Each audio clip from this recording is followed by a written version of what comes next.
it's Dave from Keneticus. We've been asked by a few people about what sort of gear we all use, guitars, keyboards, technology, that side of things. So we've all decided to do our own little bits on what we use. I have my setup at home and a setup at the studio with Keneticus.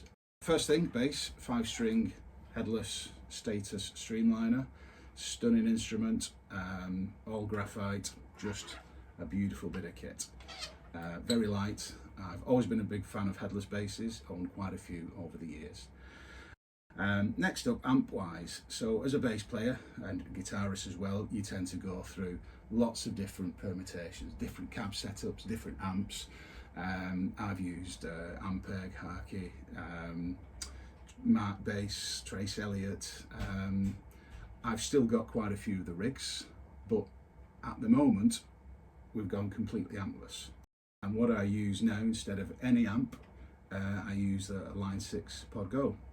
I was put on to this by a good friend of mine, and it was primarily I'd got it just for guitar, just to mess around with guitar, but ended up using it as my main amp DI, essentially.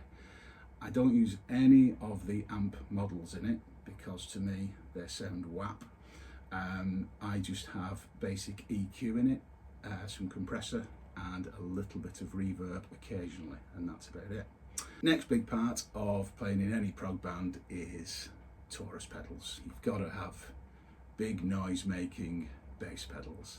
So at home I use my PK5s linked to Behringer's clone of the Moog Taurus. At the studio, luckily, I've got a proper official set of Moog Taurus 2 pedals that the keyboard players and he allows me to stand on them occasionally. The Behringer Toro synth unit that sits on top of my bass pedals, it's a very, very close clone to the Taurus pedals. The controls are identical and the sounds are, for me, indistinguishable. They've done an amazing job on cloning these things. I wouldn't want to be lugging the Taurus pedals. Not only they are incredibly heavy, they're also very expensive, and more importantly, they're not mine, they're the keyboard players.